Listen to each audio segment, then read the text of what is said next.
Benvenuti a questa nuova puntata di Sicilia 24 Focus. Un fronte lungo 4 km, 1500 sfollati dalla cosiddetta zona rossa, ma la frana di Niscemi è attiva e avanza minacciando sempre nuovi quartieri. E tutta la collina che scivola e va verso la piana di Gela, lo ha detto stamattina il capo della Protezione Civile Nazionale Fabio Ciciliano, che ha documentato di persona questo movimento. Nulla sarà come prima in questo paese di 10.000 anime, adesso tutte con il fiato sospeso. Ne parliamo con i nostri ospiti, ve li presento. Anita Astuto, vicepresidente regionale di Lega Ambiente, benvenuta. Grazie, buonasera a tutti. E con Carmelo Monaco, geologo e professore di rischi geologici dell'Università di Catania, benvenuto.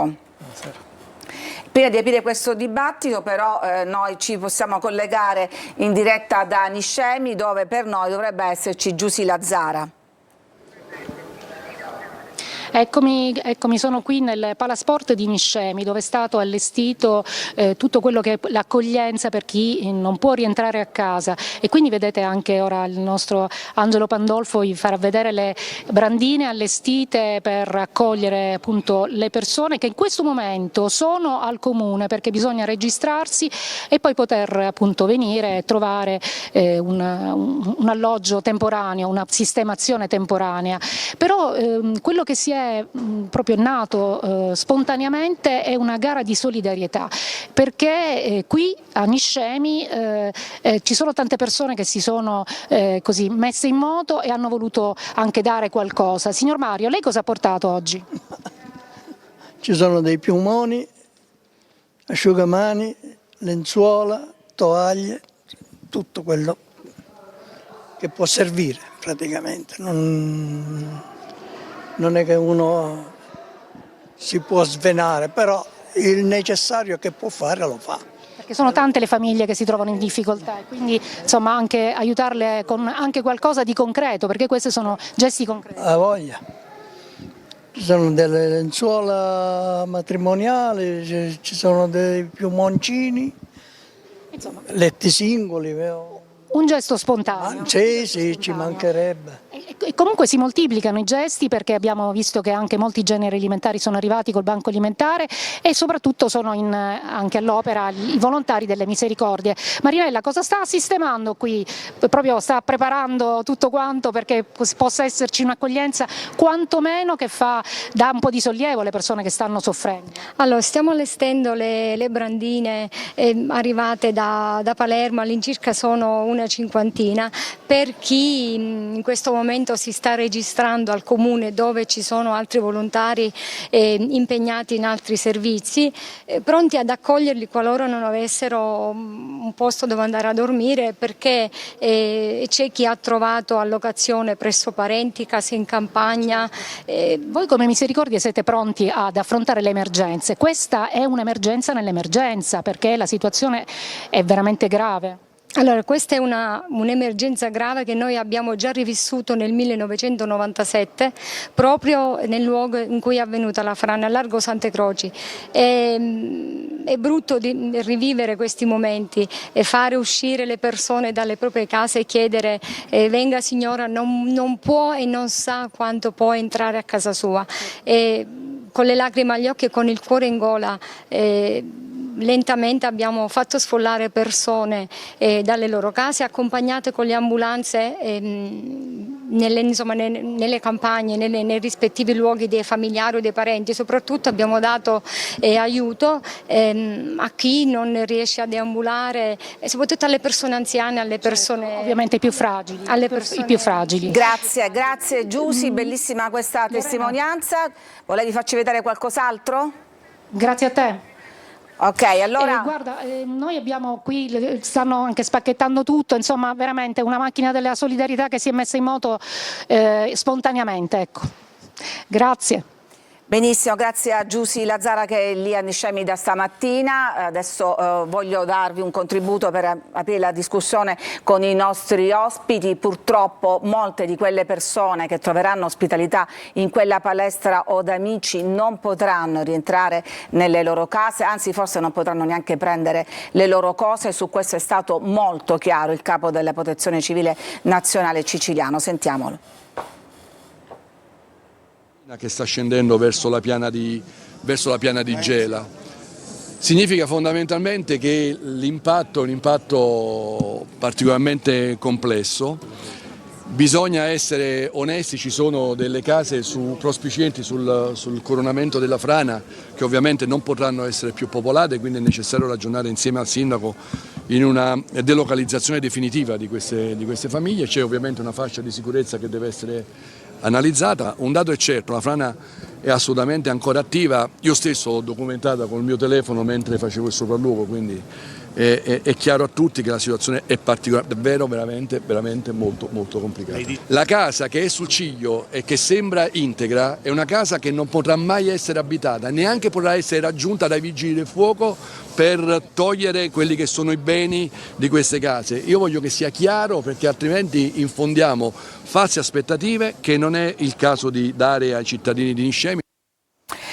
Una chiarezza dovuta ai cittadini, ma sicuramente una grande ferita. Allora, con il nostro geologo Carmelo Monaco torniamo sugli aspetti più tecnici. Ciciliano ha detto è una frana che sta avanzando, è una frana attiva, l'ha documentato proprio lui in tempo reale con il suo telefonino. Che cosa sta succedendo su questo fronte?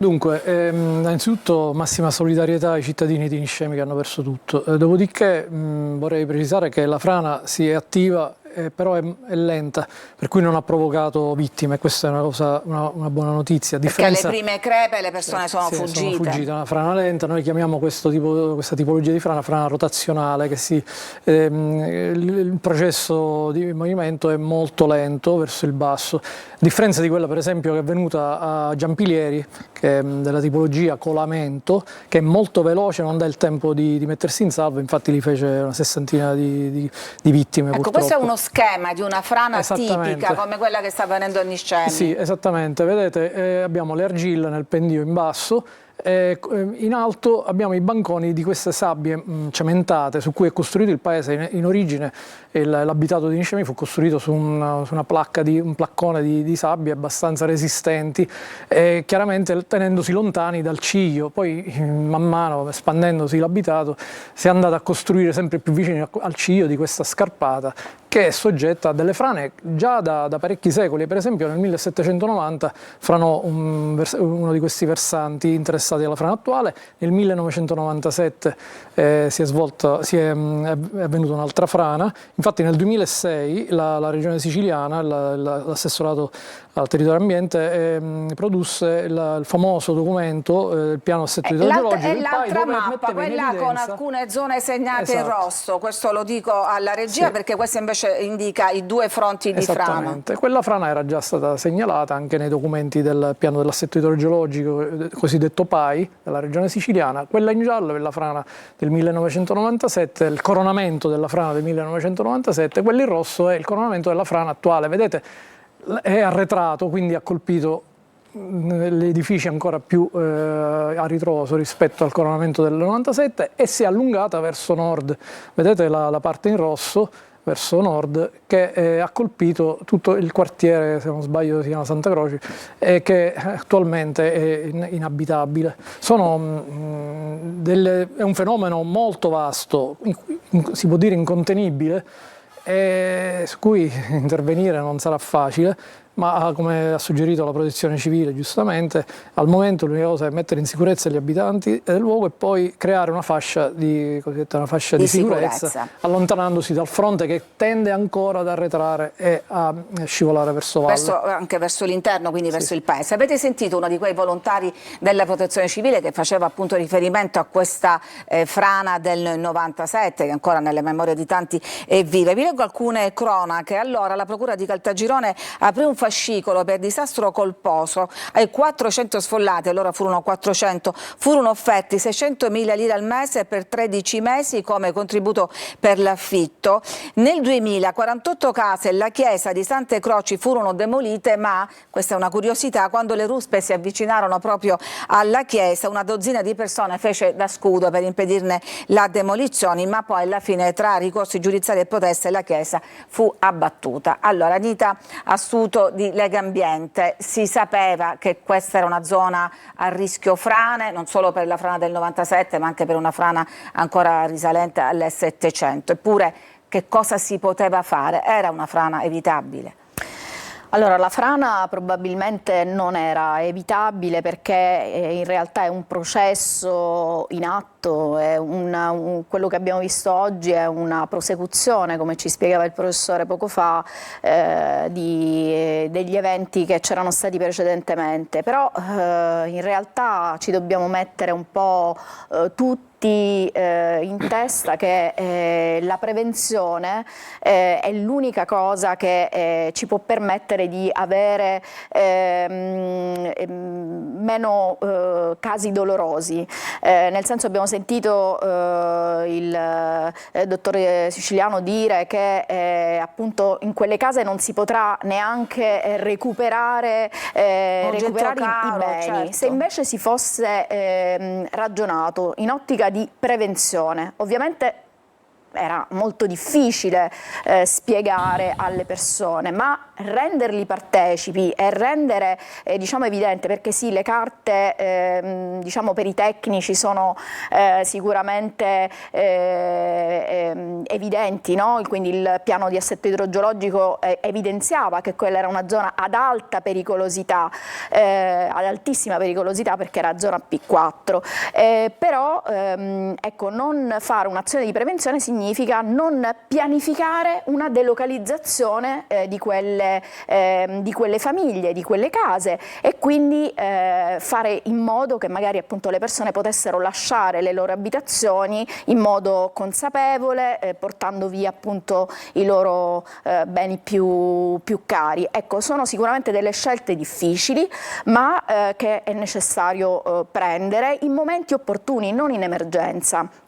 E sul discorso dell'emergenza chiaramente si apre tutto un campo molto più anche ampio. perché passiamo in questi ultimi tempi da un'emergenza all'altra, Esatto. Tra poco parleremo anche della mareggiata, ma rivediamo queste immagini girate con il drone che ci danno proprio lo spaccato di questa collina. Fra l'altro il paese di Niscemi è praticamente isolato, 2 strade provinciali sono bloccate, si passa soltanto da una, ecco, le scuole sono chiuse e adesso partirà un monitoraggio di questa frana perché come diceva il geologo Carmelo Monaco è una frana lenta.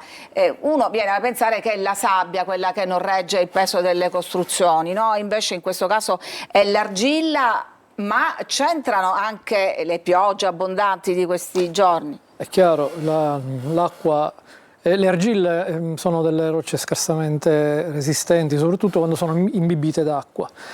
Le piogge di questi giorni ovviamente le hanno rese più geomeccanicamente, dal punto di vista geomeccanico, meno resistenti, e quindi sono scivolate a valle e hanno portato con loro le sabbie che stanno al di sopra, che sono invece meccanicamente molto più stabili rispetto alle argille, le sabbie fra l'altro cementate. Infatti il paese all'epoca fu costruito proprio sulle sabbie cementate perché è la zona più sicura, ma al momento in cui le argille scivolano a valle, con questo processo che abbiamo visto prima, le sabbie man mano arretrano e si portano ovviamente giù le costruzioni. La stessa cosa è avvenuta alla Valle dei Templi qualche giorno fa, nei pressi del Tempio di Giunone. Ad Agrigento abbiamo la città costruita, anche la città antica costruita sulle sabbie, sulle arenarie, e le arenarie poggiano sulle argille scivolano a valle e si portano dietro i banconi. Lei diceva poco prima di andare in onda con le case bisognerebbe fare un po' come si fa con le auto che si portano dal meccanico. Quando uno compra una casa dovrebbe prima consultare un geologo per fare un sondaggio, un carotaggio e capire che cosa c'è lì sotto le fondamenta. Purtroppo la competenza del geologo è un po' sottovalutata, solamente in caso di disastri vengono consultati i geologi e ce ne stiamo accorgendo in questi giorni. In effetti non so se quelle case erano state autorizzate eccetera, ma a me ovviamente dispiace perché per i cittadini che hanno perso tutto, però come diceva la dottoressa poc'anzi, l'ingegnere poc'anzi, la prevenzione è l'unica arma che abbiamo in questo caso. anche come per i terremoti, come per le alluvioni. Prevenire significa costruire in modo adeguato, lontano dai fiumi, lontano dai cigli delle scarpate, con metodi antisismici nel caso di terremoti, e lì veramente possiamo parlare di sicurezza. Rischio Dottore, basso. abbiamo parlato appunto anche della conformazione di questo terreno, in parte argilloso, in parte sabbioso, però appunto c'è poi la componente atmosferica di queste ondate di maltempo che ancora dividono l'opinione, esistono o no i cambiamenti climatici? Beh, in realtà chi pensa ancora di negare il cambiamento climatico è sicuramente posto di fronte all'evidenza degli eventi estremi che sono sempre più intensi e sempre più frequenti.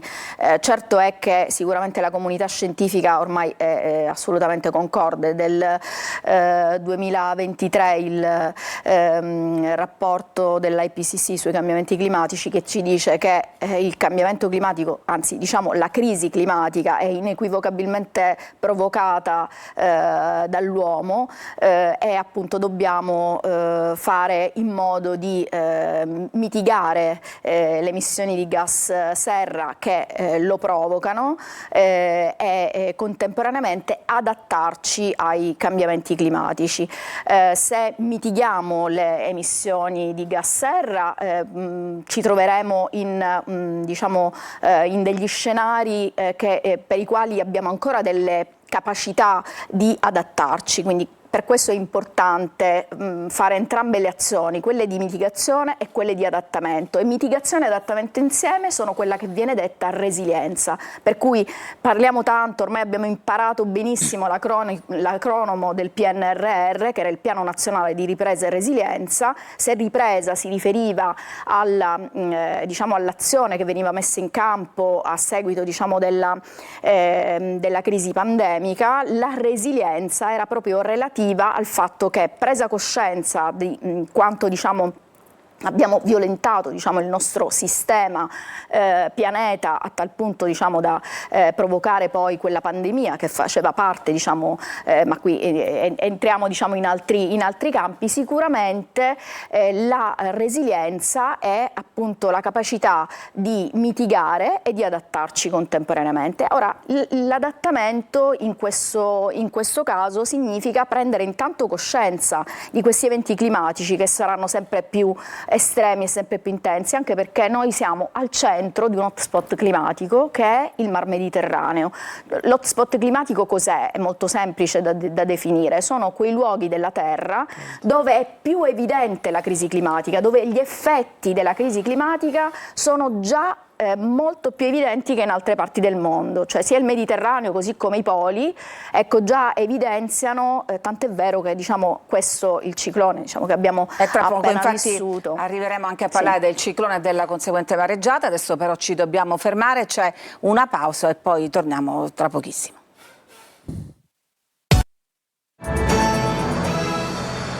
Allora, ci stiamo occupando della frana che sta interessando il paese di Niscemi, un paese che non sarà più lo stesso, come ha detto stamattina il sindaco. Sentiamolo. Sicuramente le case sul costone, così sulla linea di frana, cadranno e quindi poi si farà una relazione tecnica che ci dirà puntualmente che cosa chiaramente dovrà essere permanentemente delocalizzato e poi quindi conseguentemente ed eventualmente abbattuto e che cosa sarà.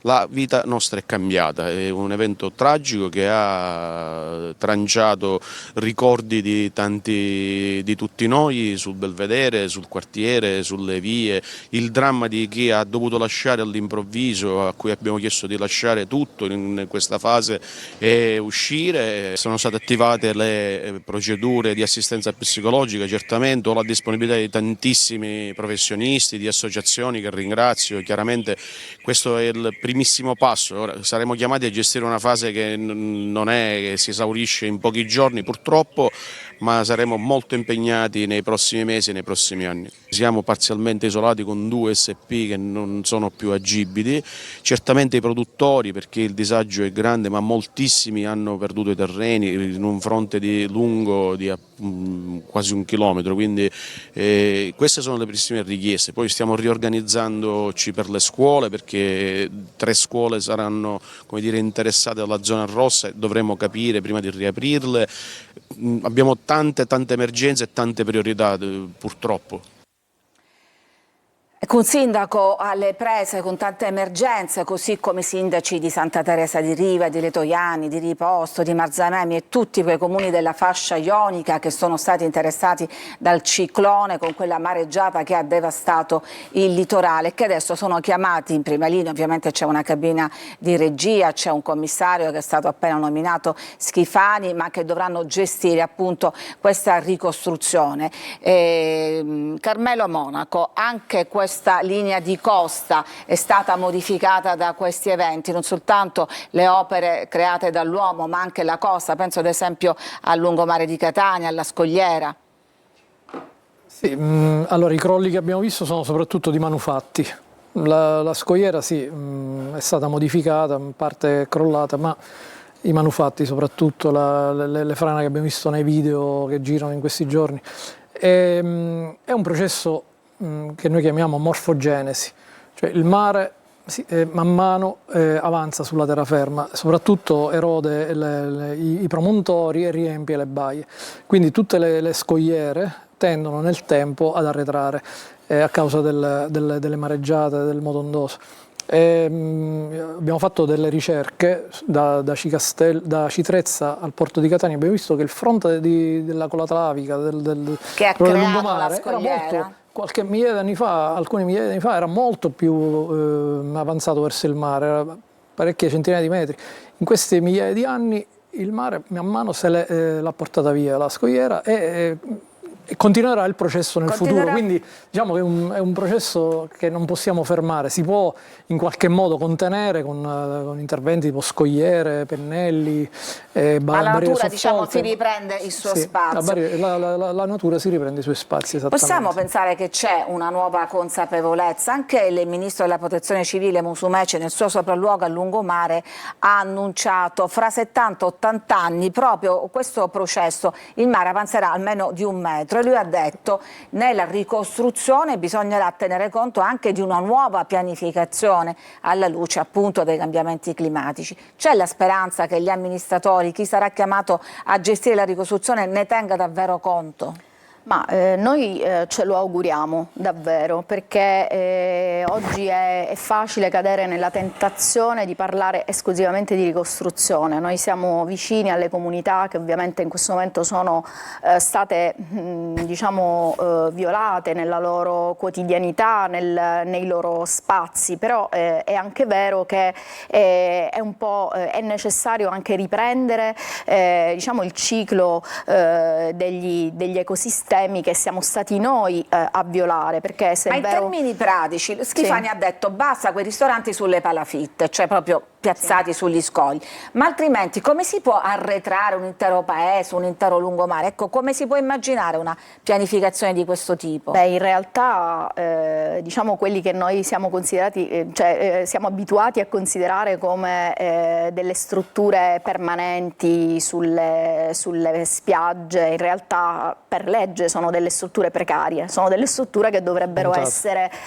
rimosse durante l'inverno, proprio perché le mareggiate in generale sono diciamo, un evento classico diciamo, invernale e soprattutto fa parte diciamo, di un ciclo che è quello che da un lato i fiumi, i torrenti, le fiumare che noi invece negli anni abbiamo tombato a monte diciamo, di quelle che poi sono le urbanizzazioni della costa, in realtà avevano il compito di portare i sedimenti a mare, e quindi di allungare la spiagge che in realtà poi man mano non sono esistite più, un po' per questa mancanza di apporto dei sedimenti, un po' perché appunto l'effetto diciamo, della forza, dell'energia del mare che va scavando, nel momento in cui c'è una barriera rigida come quelle che abbiamo costruito, il mare non può riestendere questa sabbia, queste dune, questo sistema dunale che veniva appunto portato invece dai fiumi. Si parla tanto di cementificazione delle coste, ne parliamo da tanto tempo. Ed è proprio, noi abbiamo visto con questo evento estremo quanto questa cementificazione delle coste non solo poi crea un ulteriore danno, quindi proprio perdite in termini appunto economici, ma anche la forza, diciamo, della natura che noi non riusciamo. C'era chi si meravigliava del fatto che delle opere imponenti in cemento armato fossero state di fatto demolite come un martello demolitore, ma si parla di un'energia di 2000 tonnellate al secondo per alcune di queste onde che si sono proiettate contro queste barriere. Se invece ci fosse stata la spiaggia, questa energia si sarebbe dissipata proprio nel litorale. Non è un caso che con il nostro osservatorio spiagge abbiamo proprio fatto vedere la differenza tra quello che è accaduto a Nizza di Sicilia e quello che è accaduto a Santa Teresa Riva. A Nizza di Sicilia c'era un litorale molto ampio e non ha potuto fare i danni che invece si sono fatti dove la barriera, diciamo, nostra, delle nostre infrastrutture rigide si è scontrata appunto contro questa forza del mare. Quindi ricostruire in che modo, delocalizzando, quali azioni fare, azioni comunque di prevenzione di questa erosione costiera e non azioni di ripristino di barriere rigide che abbiamo visto che di fatto non hanno funzionato. Abbiamo proprio le prove.